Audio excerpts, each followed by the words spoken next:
전도자의 각오라는 제목으로 말씀 증가하겠습니다. 자, 오늘 본문은 한 서기관이 예수님께 제자가 되고 싶다고 말했습니다.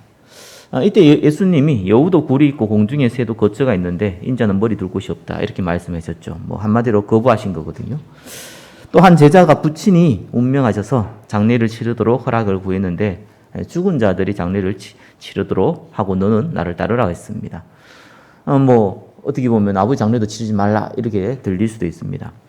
그냥 읽으면은 오해하기 좋은 내용이죠. 자, 서기관에게는 제자가 되지 말라는 내용으로 들리고 또 한 제자에게는 아버지 장례 치르지 말라는 내용으로 들리기 때문에 그렇습니다.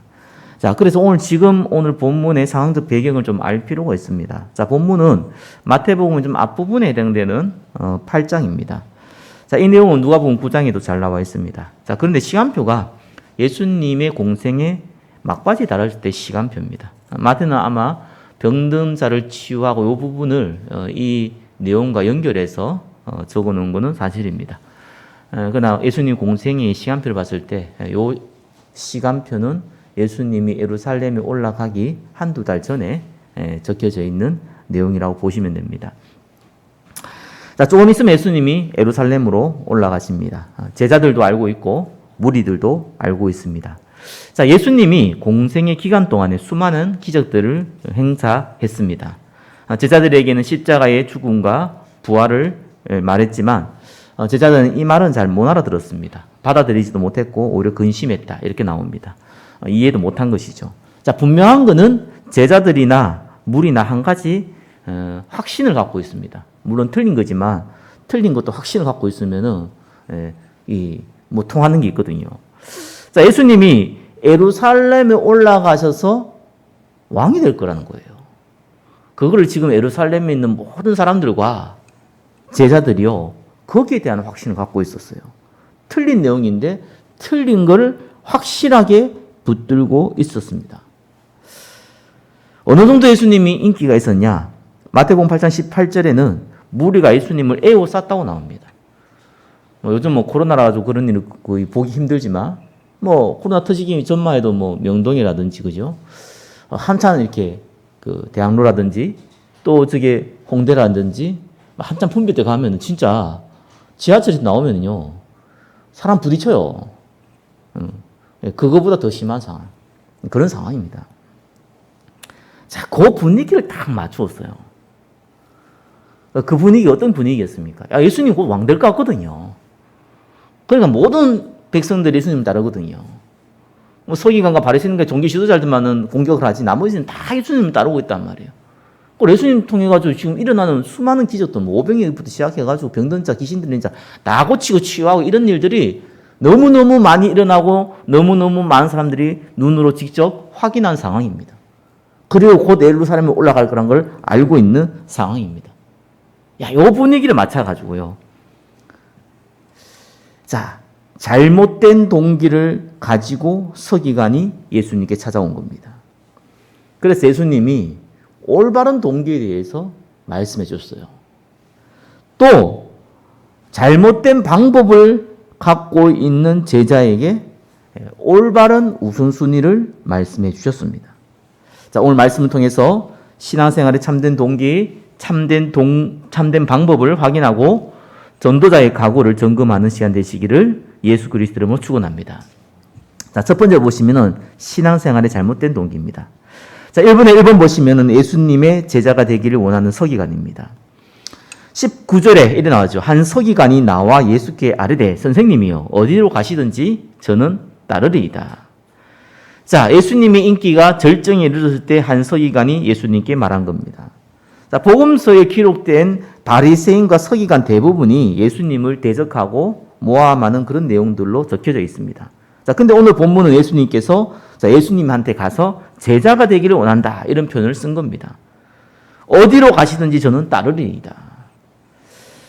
자, 다른 서기관들과 바리새인들이 어떻게 하면 예수님을 모함해서 넘어뜨릴까 생각하는 것과는 정반대죠. 자, 사실 서기관이 예수님께 지금 이렇게 말하는 것은 정말 어렵습니다.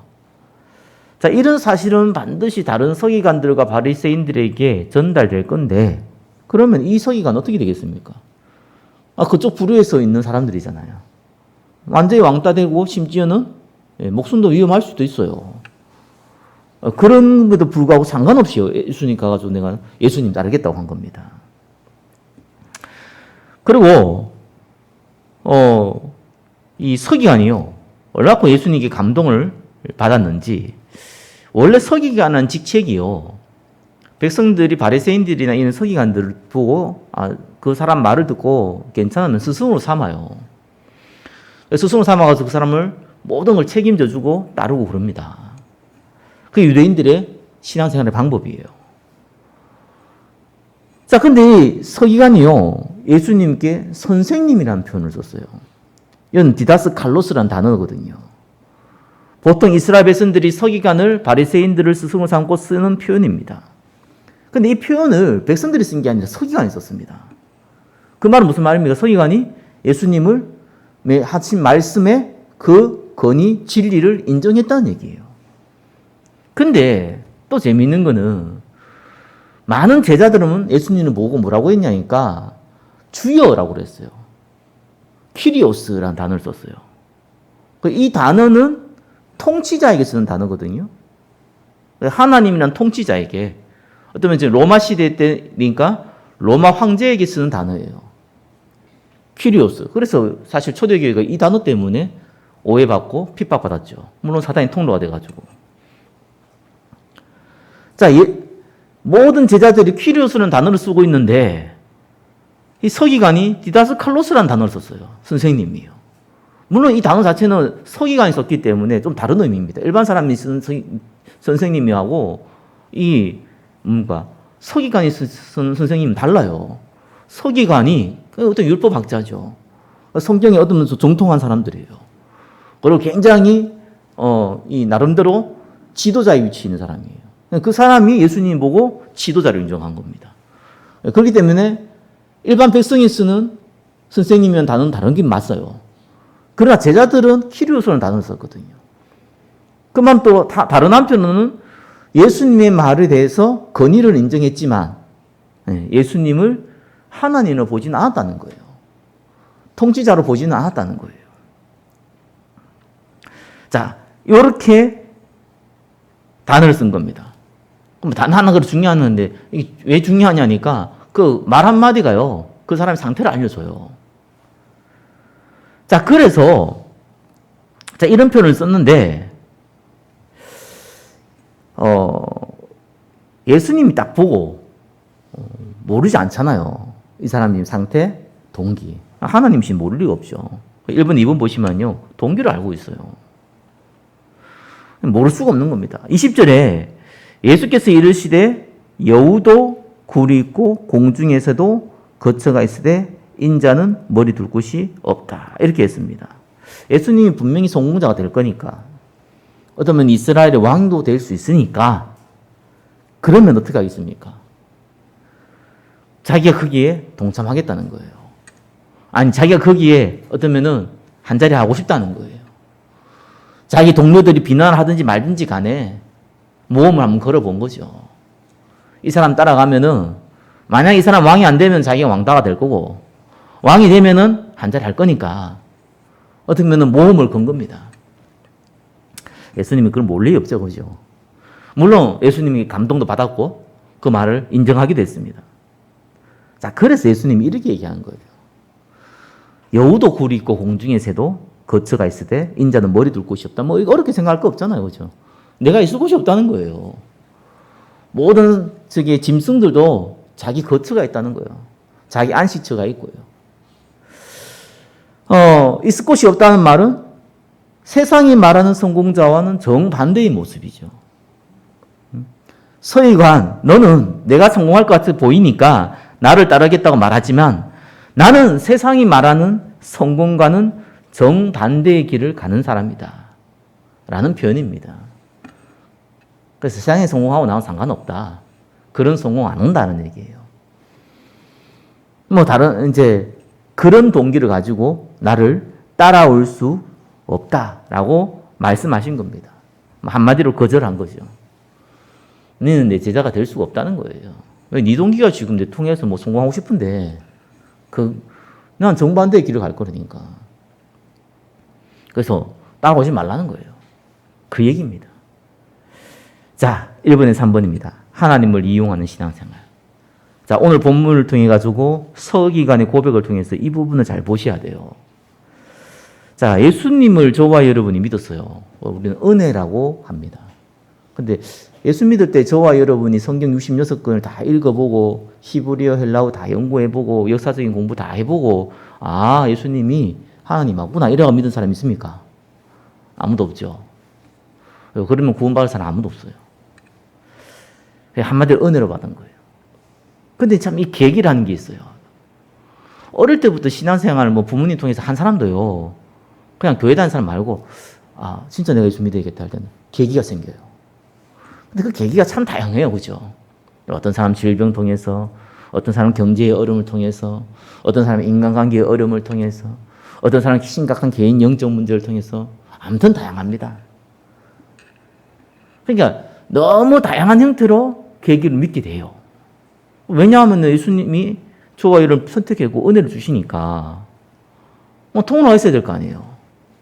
그래서 우리가 전도할 때도 갈급한 사람을 찾는 겁니다.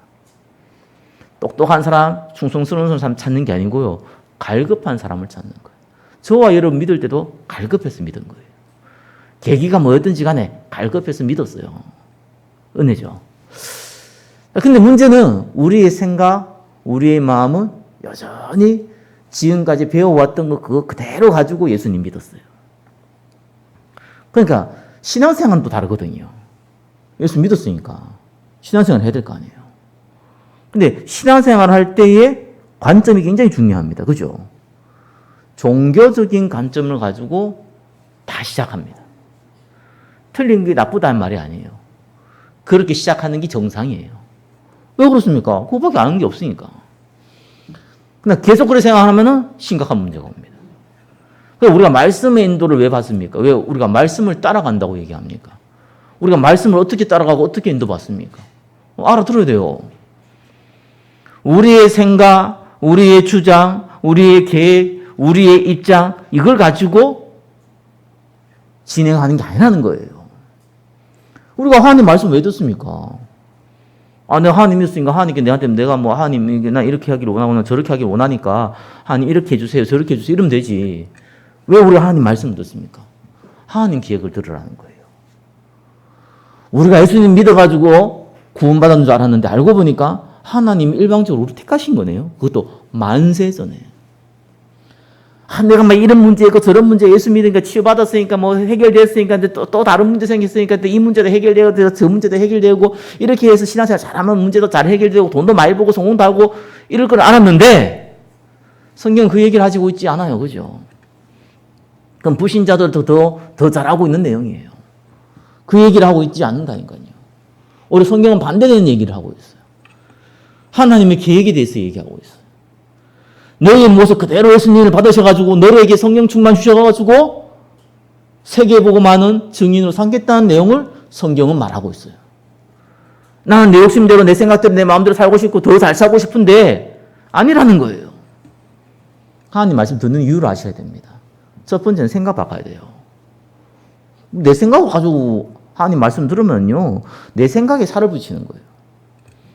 100년 동안 설교 들어도요. 100년 동안 복음의 말씀 들어도 안 들려요. 내 생각을 딱 정해놓고 거기다 살을 붙이면 안 돼요. 일이 안 돼요. 그걸 보고 하나님을 이용하는 신앙생활입니다. 아니 신앙생활 이렇게 했는데 아니 내가 이렇게 열심히 신앙생활 했는데 왜 이 모양이 이런 사람들 있어요. 여러분은 그런 얘기 혹시 안 할지 몰라도 정말 열심히 신앙생활 하는 사람들이 있더라니까요. 근데 남은 거는 고통이요. 재앙이요. 영적 문제요. 아픔이요. 이런 거밖에 안 남는 거예요. 아니 신앙생활 이렇게 열심히 했는데 다른 사람보다 더 잘 먹고 더 잘 살고 더 많이 벌고 더 성공하고 아 예수 믿으면 저렇게 성공하는구나 이렇게 돼야 되는데 지뿔 뭐 그런 거 다 아무것도 없고 오히려 상처와 아픔밖에 없고 뭐냐는 거예요. 이런 사람 많습니다. 그럼 내 생각대로 안 되니 그런 거지. 상처받았다 이런 사람들 많은데 상처 왜 받는 줄 압니까? 기도했으니까. 아, 기도했으니 상처받죠. 기도 안 하면 상처받을 거 뭐 있습니까? 그렇잖아요. 하나님께 잘못된 기대를 갖고 있었어요. 하나님이 이럴 수 있냐 이럽니다. 나중에는요. 하나님께 잘못된 기대가 갖고 있잖아요. 주로 하나님께 그런 사람 별로 없으냐. 사람한테 저 사람 저럴 수가 있냐. 나한테 이럴 수가 있냐. 이럴 수 있지요. 난 너무너무 그것 때문에 고통스럽다. 기대했다는 얘기. 기대가 망했다는 거예요. 그죠? 지나가는 거지가 여러분한테 욕하고 지나갔다고 해서 그래가지고 뭐 며칠 동안 여러분 고민하고 상처받고 그럽니까? 그냥 뭐 기분 나쁘다고 취하고 재수없다 그러고 지나가죠. 기대를 했으니까. 거지한테 기대 안 할 리가 없잖아요. 기대하면은 상처를 받잖아요. 근데 기대한다고 상처받는 게 아니라 잘못된 기대를 한 거예요. 잘못된 기대를 하는 겁니다. 나는 어떤 사람 보더라고요. 뭐 연인끼리 가가지고 이렇게 뭐 붙이는 거 있잖아요. 뭐 소원 부는 거 뭐 저게 일 되면 그 소원 부제가 뭐 뭐 붙여가지고 종이 붙여가지고 이런 것도 있잖아요. 어떤 남자가 어떤 이제 애인하고 갔는데 뭐 이제 여자는 막 뭐 우리가 잘 살게 해주시고 뭐 이런 내용을 적어놨어요. 남자 뭐냐니까 공정한 사회, 뭐 이런 이제 안전한 국방 뭐 이런 걸 이렇게 소원을 적어놔 붙여놨다 하더라고요. 그래 여자 보고 야 이 사람은 좀 그릇이 다르구나 이렇게 했다 합니다. 저와 여러분들이 내 욕심이 아니라 국가를 위해서, 다른 사람을 위해서, 뭐 이런 걸 위해서 뭐 똑같아요. 그것도 하나님 이용하는 거예요. 그냥 신앙생활 지금 제일 무서운 것 중에 하나가요. 기복주의는요, 본인도 좀 알아요. 이렇게, 이건 아니다. 이런 거 알아요. 그죠? 근데 저는 진짜 무서운 게 있어요. 뭐가 있니까, 이 정의주의, 율법주의, 신비주의, 박애주의, 정의주의는요, 정말 무서워요. 왜냐하면 세상 사람 볼 때에도 괜찮아 보이는 거예요. 그게 꼭 내 욕심이 아니라 뭔가 공동체를 위해서 희생하는 것 같은 느낌을 주는 사상이거든요. 그렇게 돼야 된다고 생각을 합니다. 그래서 정치도 보면 좌파 우파 나누고 이유가 뭡니까? 저는 우파 얘기하는 사람들 보면 말을 들으면 맞아요. 좌파 얘기하는 사람들 보면 맞아요. 둘 다 맞아요. 근데 내한테는 별 관심이 없고 가치가 없는 내용이거든요. 왜요? 인간이 만든 거잖아요. 세상에 많은 정의 좋죠. 어쩌면 있어야겠죠. 그렇죠? 그걸로는 사람 못 바꿉니다. 푸틴 미쳐가지고 전쟁한 거 보세요. 그거 뭐 옳다고 얘기하는 사람도 있잖아요. 저거 미쳤다고 한 얘기하는 사람도 있잖아요. 사람마다 다 틀려도 얘기하는 거 보면은. 그런 거 보면 정의가 어디 있습니까? 세상에 말하는 정의는요, 상황에 따라, 입장에 따라 다 틀려요. 한 가지를 못 본다니까요. 뭘 못 보냐? 하나님은 그거 얘기한 게 아니라니까요. 저와 이름을 성공을 얘기한 게 아니에요. 성령 충만 받아라. 진짜 영적 힘을 얻어서 세상 살려라. 성공이 필요하면 성공을 주고, 성공이 필요 없으면 성공을 빼앗고, 돈이 필요하면 돈을 주고, 돈이 필요 없으면 돈을 빼앗고, 건강이 필요하면 건강을 주고, 건강이 필요 없으면 건강을 빼앗는 겁니다. 그게 하나님의 방법이에요. 그게 하나님의 계획이에요. 그걸 인정하셔야 돼요. 우리는 어떤 상황, 어떤 여건 상관없이 힘을 얻어서 세계보험하는 겁니다. 나머지를 더하신다. 그러셨어요. 히다 좀 꺼주세요. 나머지를 더하신다. 그러셨어요. 필요에 따라서 더하신다. 그랬었어요. 그래서 거의 대부분 사람들이요, 그걸 붙잡고 있어요. 딴 거. 내 생각, 내 계획, 내 주장, 내 입장. 그거 들어보면 또 세상 사람들 볼 때 좋아 보이는 것도 있어요. 그걸 보고 하나님을 이용하는 신앙생활입니다. 서기관의 동기가 뭔지는 잘 몰라요. 어떻게 봤을 때는 예수님이 성공할 것 같으니까 그거가 뭔가 따라 해석일 수도 있죠. 또 어쩌면 율법학자니까 하나님 말씀 제대로 안 지킨가 사람들이. 예수님 왕이 되면 예수님은 이렇게 뭔가 제대로 알고 있는 사람이니까 저 사람 통해 가지고 이스라엘 사람들에게 완전히 율법을 지키도록 내가 돕겠다. 이런 동기를 하실 수도 있겠죠. 예수님이 안 겁니다. 맞고 틀리고 관심 없어요. 예수님은 그게. 필요 없는 것들이. 이랬다가 저랬다 할 거예요. 있었다가 없어질 것들이에요. 그래서 모든 건 없어져도 하나님의 말씀은 영원한 겁니다. 우리가 성령 충만하고 증인되는 것은 영원한 축복입니다. 그래서 잘못된 신앙생활을 고쳐라. 이게 첫 번째 내용입니다. 자, 두 번째입니다. 잘못된 신앙생활입니다. 신앙생활의 방법입니다. 이번에 1번 보니까요, 아버지의 장례를 하도록 그 허락을 요구한 제자가 나옵니다. 21절에 제자 중 한 사람이 이르되 주여 내가 먼저 가서 내 아버지를 장사하게 허락하옵소서. 자, 누가복음 9장 59절에도 나와 있는데요. 서기관 같은 경우는 먼저 얘기했어요. 예수님 묻지도 않았는데 그냥 자기가 찾아와가지고 제자 되겠대요. 근데 이 두 번째 인물은요. 누가복음 5장 59절 보니까 예수님이 먼저 얘기했어요. 근데 제자라고 나오죠. 얘는. 앞에는 서기관을 하고 제자라고 나옵니다. 예수님이 제자를 인정했고 예수님을 지금까지 따라온 사람이에요.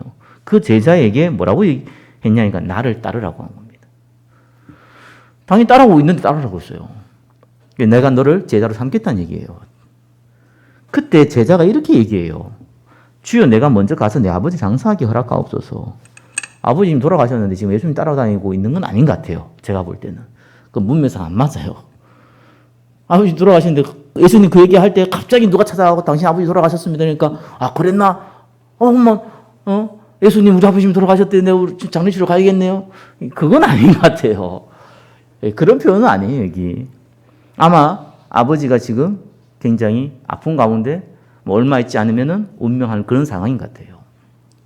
그러니까 내가 마지막까지 자녀의 도리를 다 해서 아버지를 다 편안하게 마지막까지 섬기다가 이제 이 자녀가 부모를 섬기는 그 예가 한국 사람들보다 오히려 더 충성스러운 게 이스라엘 사람들입니다. 그러니까 그거 하고 내가 예수님을 온전히 따르겠다. 지금은 제가 왔다 갔다 하지만은 내가 이제 아버지가 다 이제 곧 돌아가실 날이 얼마 안 남았으니까 이제 곧 돌아가시고 나면은 내가 장례 다 치르고 이제 그때는 올인해서 예수님을 따르겠습니다. 자, 이렇게 말한 거예요, 사실상. 이래 보는 게 좀 정확한 얘기죠. 자, 이때 예수님이 뭐라고 얘기했습니까? 2번에 2번이죠. 예수께서 이르시되 죽은 자들이 그들의 죽은 자들을 장사하게 하고 너는 나를 따르라 하시니라.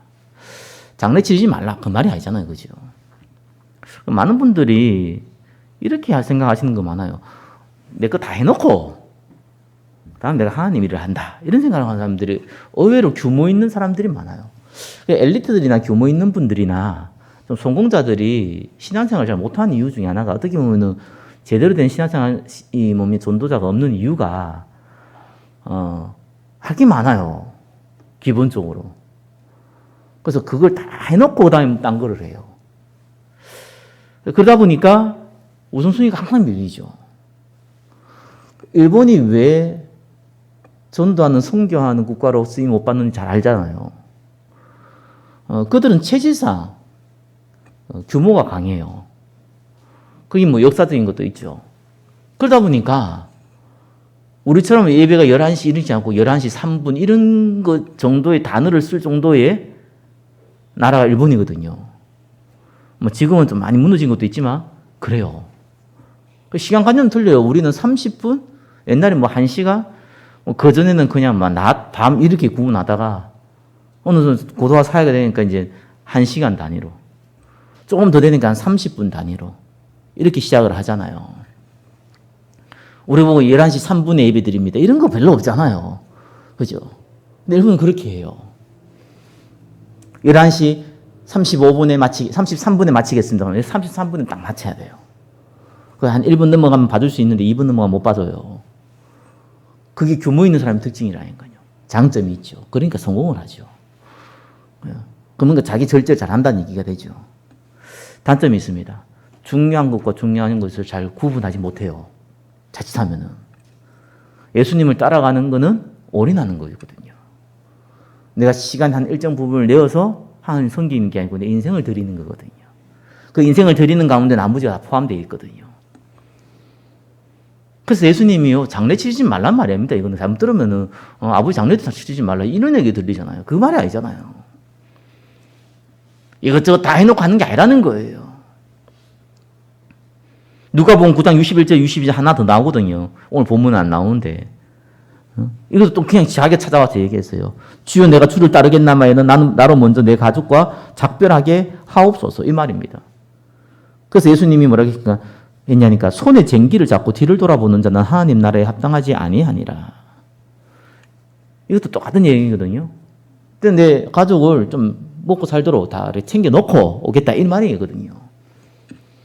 내 일단은 뭐 내 필요한 꼭 어떻게 보면 세상 사람들이 얘기하는 거 어쩌면은 좀 상식적인 거, 그죠? 그거 다 이렇게 해놓고 그 다음에 하겠다.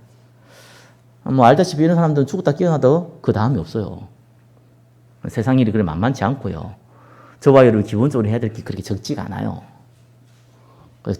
이 말은 다르게 표현하면 죽었다 깨어나도 예수님 따를 시간이 없다는 겁니다. 사실은 시간도 없고 마음도 없고 처음엔 마음이 있어도 시간이 없고 그러다 보니까 나중에 마음도 없어지고 그래 되는 겁니다. 2번에 3번 뭡니까? 혈연과 육신에 묶이는 신앙생활. 마태복음 13장 22절에 가시 떨기에 뿌려졌다는 것은 말씀을 들으나 세상의 염려와 재물의 유혹이 말씀이 막혀 유혹의 말씀에 막혀 결실하지 못하는 자요. 그렇죠? 아무래도 막히죠. 왜냐하면 바쁘니까. 성공해야 될 게 많고 돈 벌어야 될 일이 많고 인간관계 챙겨야 될 게 많고 여러 가지 해야 될 게 많아요. 그러니까 해야 되잖아요. 우리 육신의 시간과 물질은 한계가 있거든요. 그러니까 어쩔 수 없잖아요. 그러니까 거기에 시간을 많이 못 투자하고 에너지를 많이 투자하지 못하면은 시간이 지나면 어떻게 됩니까? 마음도 떠나요. 당연한 거 아닙니까? 그죠? Out of sight, out of mind. 내가 중학교 때 배운 영어인데 하도 내가 감명이 받아가지고 그게 그 영어 속담이잖아요. 그게 그게 머리에 뜸나지 않아요. 시야에서 벌어지면은 마음도 멀어진다. 맞죠. 내가 거기에 시간과 마음과 물질을 안 쓰면은 당연히 시간이 지나면은 더더욱 시간과 마음과 물질을 쓸 시간은 없어지는 거죠. 혈연과 육신에 묶이는 신앙생활. 그거 틀렸다는 거예요. 잘못됐다는 거예요. 맞다 틀렸다 뭐 이런 개념보다는 그래가지고는 예수님 못 따라온다는 거예요. 그래가지고는 예수님의 제자가 될 자격은 없다는 겁니다. 저와 여러분들은 은혜로 전도자로 부름받았어요. 여러분 잘 알다시피 성경에 보면은 대부분 인물들이 그렇게 뛰어난 인물이 많지가 않습니다. 간혹 뛰어난 인물들이 제대로 예수 믿어가지고 크게 응답했죠. 대부분 사람들이 보면은 가난한 사람들, 못 배운 사람들, 연약한 사람들이 많습니다. 가난하고 못 배우고 연약해야지 하나님 쓰임 받는 것은 절대로 아닙니다. 좀 장점이 좀 있어요. 별로 가진 게 없다 보니까 올인을 할 수 있어요. 별로 능력이 없다 보니까 그것만 할 수 있어요. 누가 불러주는 사람도 없다 보니까 그거에 집중할 수 있어요. 물론 모든 사람은 그런 게 아닙니다. 그래도 그런 장점은 많이 가진 사람보다 능력 많은 사람보다 조금 더 있다는 거죠. 그러다 보니까 한국 사회가 왜 이렇게 크게 교회가 부흥되냐? 간단합니다. 올인해서 그래요. 자기 재산 팔아가지고 교회 짓는 데는 한국밖에 없어요. 그게 70년대, 80년대 분위기였어요. 그러니까 한국 사회가 급속도로 교회가 성장해버리죠. 한번 보세요. 교회 성장과 언제든지 국가 성장은요, 같이 갑니다. 교회 세태와 국가 세태는 같이 갑니다. 불신자는 이해 못하는 얘기입니다. 국가 세태라는 것은 국가가 가난해진다. 그런 말도 있지만 영적으로 심각한 문제에 휘둘린다는 거예요. 큰 재앙들이 들이닥치는 거예요. 같이 가요. 언제든지요. 그러니까 근데 지금 한국 교회가 지금 심각하게 급속도로 또 무너지잖아요. 이유는 간단해요. 그죠? 복음 못 쓰니까. 올인을 해서 응답 받았는데 복음이 약해니까 다 무너져 버리는 거예요. 저와 여러분들이 두 가지를 잘 알아야 된다니까요. 복음 제대로 알아야 되고 그 복음에 올인할 줄 알아야 돼요. 그러면은 여러분들이 큰 고생하고 큰 노력, 뭡니까? 헌신하고 해가지고 여러분들 다 망하고 교회가 잘 됐냐? 그런 법이 없습니다. 성경의 자는 주는 자는 더 받고 없는 자는 그 있는 까지 빼앗긴다고 그랬습니다. 반대의 일이 벌어집니다. 올인하는 자가 응답받게 돼 있어요. 그게 성경에서 주는 중요한 원리고 약속입니다. 또 재밌는 거는요. 구약시대에서부터 신약시대를 다 살펴보고 교회사를 살펴보면요. 추의 종들이 그렇게 세상 말로 성공한 케이스가 별로 없어요. 성공했다는 건 표현이 이상해요. 세상에서 보는 부유하거나 어떤 높은 자리에 가거나 이런 게 별로 없어요. 없는 건 아닌데 별로 없어요. 그런데 또 재밌는 거 있어요. 구약과 신약과 교회사를 찾아보면요. 중직자가 가난하게 살다가 가난하게 죽는 경우가 없어요. 정말 재밌어요. 핍박의 시대도 부유했어요. 환란의 시대도요. 많은 전도자를 먹이고 입혔어요. 왜 그럴까? 성경대로 나와요. 하나님 누굴 축복하십니까? 눈에 보이는 걸 축복을 누군가는 받아야 되거든요. 그렇잖아요. 눈에 안 보이는 축복만 받는 게 아니고 눈에 보이는 축복도 누군가는 받아야 돼요. 그걸 목사한테 보통 안 줘요. 주는 경우도 있어요. 근데 보통 안 줘요. 보통 받는 경우도 중직자가 응답받아서 목사가 응답받지, 목사가 응답받아갖고 중직자 받는 게 아니에요. 눈에 보이는 거는. 그럼 당연한 거 아니겠습니까? 저와 여러분들이 신앙생활의 동기가 성령 충만받아서 정인되겠다. 딴 거 하지 말라는 얘기가 아니잖아. 거기에 우선순위 되겠다. 신앙생활의 방법이 올인하겠다. 요 두 가지만 딱 되어지면은요, 교회도 개인도 다 응답받게 되거든요. 그게 3번입니다. 각오를 하시라. 예수님이 말씀하시기를 멍에를 매라. 근데 내가 주는 멍에는 안 무겁다. 세상의 멍에와 다르다. 세상의 멍에를 많이 매면 어떻게 합니까? 힘들잖아요. 그래서 일 많은 사람도 떠나고 싶어 하잖아요. 근데 성경에서 말하는 멍에를 많이 매면 말수록 평안이 임할 것이다. 쉽고 가벼울 것이다. 나머지도 더 될 것이다. 더 잘 될 것이다. 그 얘기를 계속 얘기하거든요. 그래서 3번, 1번입니다. 한국교회가 어마어마하게 부흥되고 어마어마한 축복받았습니다. 그 어마어마하게 망한 이유가 뭡니까? 시작이 잘못됐어요. 이거는 저와 여러분의 종교개혁을 해야 돼요. 그래서 모든 세상 일과 모든 문제와 모든 사건, 특별히 좋은 것도 있지만 나쁜 거 봤을 때 우리 흔히 세상 사람들은 보여줄 때 좀 안 좋다고 얘기한 거잖아요. 그 보는 관점을요 바꾸셔야 됩니다. 이거 안 바꾸면은요 무조건 나중에 가면 다 무너집니다. 예수는 그리스도, 모든 문제 해결자. 다르게 표현하면은 아무 문제 없다. 세상 말로 너무 모질한 사람이 아무 문제 없어. 그거는 진짜 모질해서 하는 얘기고요. 문제가 왔는데도 문제 왔는지도 모르고 문제 없어. 이건 조금 바보들이 하는 얘기고요. 그리스도께서 우리에게 좋은 걸 주기로 약속을 하셨어요. 어쩌면 저와 여러분들이 문제가 없었으면은 그리스도 못 바라봅니다. 그냥 계속 문제 속에 있으면은 저와 여러분은 응답 못 받습니다. 응답과 축복은요 같이 와요. 문제와 축복은 같이 오게 돼 있다니까요. 그래서 시작을 그리스도께서 십자가에서 다 이뤘다 했습니다. 여기서 시작하셔야 돼요. 나는 올인하지 못하는데요. 괜찮아요. 올인을 하는 게 아닙니다. 정확하게 얘기하면 올인을 할 수밖에 없는 상황을 하나님이 만들어 주십니다. 할렐루야.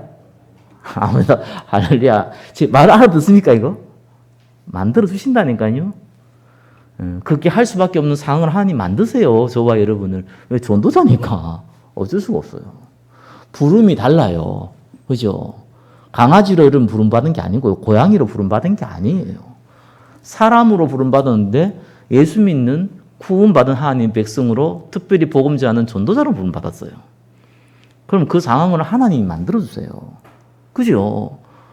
아니 무슨 이 아이가 음악을 하는데 그 음악이 가가지고 전문가가 되려면은 음악을 할 수 있는 대학이라든지 배워야 될 거 아니에요. 그 환경을 만들잖아요. 그 환경 속에 있을 때 그 사람이 달란트가 업그레이드 되거든요.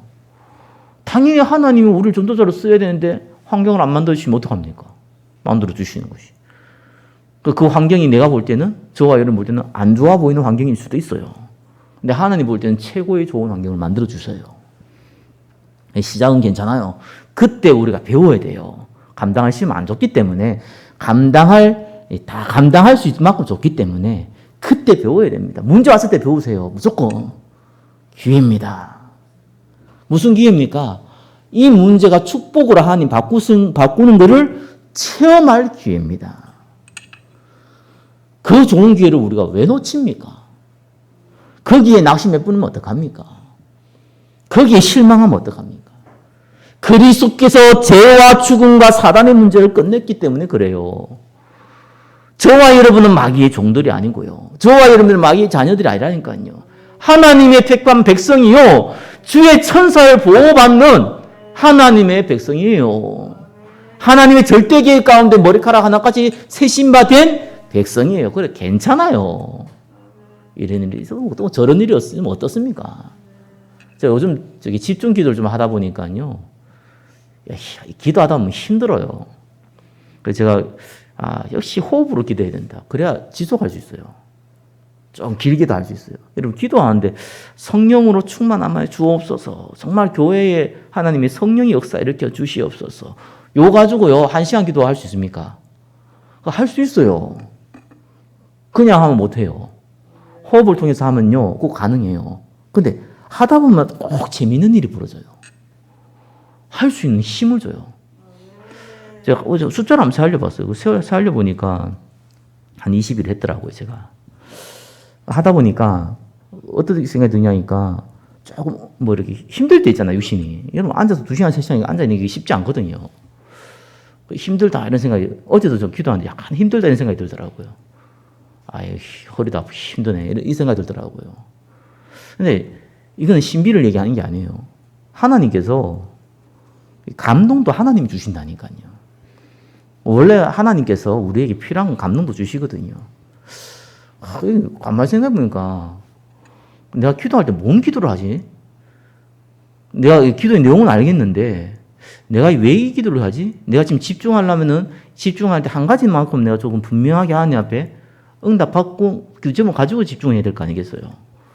그러니까 내가 그거 내용을 좀 묵상하다 보니까 내가 지금 우리 교회가 자리를 채워야 된다 이거. 하나님께서 내 집을 강건하게 채우라고 했잖아요. 당연한 일인데 그러니까 여러분, 저와 여러분들이 지금 전도 문 열어야 되거든요. 전도 하셔야 돼요. 한다기보다는 전도가 되어져야 되는데 저와 여러분 중에서 전도 시도를 하셔야 되고요. 그러니까 내가 할 전도를 가만히 생각해 보니까 지금 코로나 지금 절정이 이르렀잖아요. 가만히 생각해 보니까 절정이 이르렀는데 좀 있으면 풀리거든요. 이제 마스크 이제 벗는 일이 벌어집니다. 내가 볼 때 올해 안에 옵니다, 지금. 이러면 이제 좀 현장 나가기 좋잖아요. 나는 진짜 무용고 전도 제일 싫어하거든요. 그래도 해야지 뭐. 전도 안 하면 저라도 해야 될 거 아니겠어요. 그래서 제가 기도하면서 하나님께 사람 붙여주면 그 사람 통해서 내가 전도하면 되겠는데 안 붙여주면 일단 무용고라도 해야 되니까 하긴 해야겠는데 지금 시간표 그러니까 좀 기다리자. 근데 전도 한다고 됩니까? 그냥 사도행전 13장 보면서 진짜 멋지다. 뭐라고 얘기했냐니까요. 금식하면서 기도했대요. 바울과 바나바를요. 선교사로 파송을 하잖아요. 근데 그건 이미 계획된 거예요. 갑자기 막 기도하고 있는데 하나님이 음성이 들려가지고 바나바와 바울을 따로 세워라 이래가지고 뭐예요? 선교사라 가라. 에? 왜 선교사요? 이게 아니라니까요. 이미 선교사로 결단하고 이미 선교사로 파송을 하고 다 계획을 짰어요. 그리고 나서 집중을 기도한 거예요. 하나님 계획을 알았기 때문에. 왜요? 선교사로 하면 뭐합니까? 문이 안 열릴 뿐만은. 아니, 선교사로 가는데 무슨 귀신들이 사람 고치고, 저기 총독도 만나고 뭐 이런 역사들이 일어나잖아요. 그게 아무것도 안 일어났다. 가가 전화 맞고 왔다. 그럼 다 힘 빠지잖아요. 그래서 어디로 가야 되는지 어떻게 해야 되는지 계획 세웠다니까요. 계획 세워도 성령의 인도를 받지 못하고 성령께서 역사하지 아니하면은 헛수고가 될 뿐만 아니라 오히려 낙심하는 일이 벌어져요. 그래서 성령의 인도를 받기 위해서 간절히 기도한 거예요. 그게 생각나더라고요. 간절히 기도한 게 딴 게 아니구나. 하나님이 역사해야 되는구나. 아니, 제가 여러분한테 뭔 얘기한다고 여러분이 바뀝니까? 아니, 제가 무슨, 특별히 무용 전도한다고 해서 무슨 일이 바뀌겠습니까, 그게? 근데 성령의 역사하면 바뀌잖아요. 저와 여러분들이 도구가 되면 되거든요. 그래서 내가 그거 놓고 기도하게 되더라고요. 근데 하면서요, 감사가 나오는 거예요. 신비가 아니란 말이 그만. 너무 감사가 나오는 거예요. 그래서 너무 감사해가지고요, 감사히 기도를 하는데, 내 자신을 주체 못하면 감사가 나오는 거예요. 신앙생활의 시작을 제대로 하셔야 돼요. 그리스도께서 다 끝냈어요. 문제 없는 사람 어디 있습니까? 안 바쁜 사람은 어디 있습니까? 백수가 제일 바쁜다고 하는데 백수 제일 바빠요. 안 바쁜 사람이 어디 있고요? 문제 없는 사람이 어디 있고요?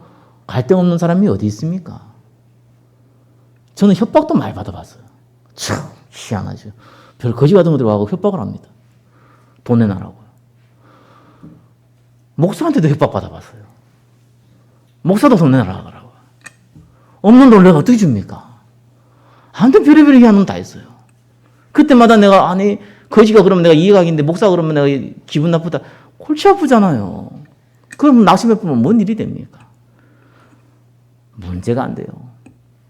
그래서 3번에 있는 동기는 뭡니까? 오직 성령이 너희에게만 하시면 권능 받고. 그죠? 거기 동기입니다. 방법이 뭡니까? 이걸 놓고 여러분 나름대로 집중을 하셔야 돼요. 그래서 성령인도 받는 제일 첫 번째 방법은요, 첫 번째 방법이 뭐냐니까, 몸부림을 쳐야 돼요. 몸부림 치니까 뭐 안 되는 거 막 억지로 막 한다, 이 말이 아닙니다. 그거는 몸부림이 아니죠, 그냥. 진짜 몸부림은 어떤 거냐? 하나님이 이미 계획하셨고 약속하신 걸 가지고 몸부림 쳐야 돼요. 하나님이 이미 계획을 하셨고 이미 주기로 약속을 했는데 문제는 내가 거기 관심이 없단 말이에요. 아니면 내가 어떻게 할지 모른단 말이에요. 분명히 아브라함에게 내 친자 본토 아비의 집을 떠나서 내게 지시할 땅으로 가라 그랬어요. 그 땅이 가나안 땅인데 그때 지명이 가나안 이러지 않았다니까요. 그러니까 아브라함이 볼 땐 갈 바를 알지 못했어요. 히브리서 기사는 갈 바를 알지 못했다 그랬어요. 그런데 하나님 가라고 했어요. 저와 여러분은 성령 충만과 줘서 증인 되겠다 약속은 했어요. 그건 확실한 약속이에요. 그것만 충분해요. 어떻게 해야 될 거냐? 그래서 몸부림치라는 거예요. 몸부림치면 내가 어디서 어떻게 무엇을 가지고 그 근심은요 저와 여러분을 살리는 근심입니다. 이 응답 누리시기를 예수 그리스도 이름으로 축원합니다. 기도하겠습니다. 하나님 감사합니다. 전도자의 각오 그 응답을 누리게 하여 주옵소서. 예수 그리스도 이름으로 기도드립니다. 아멘.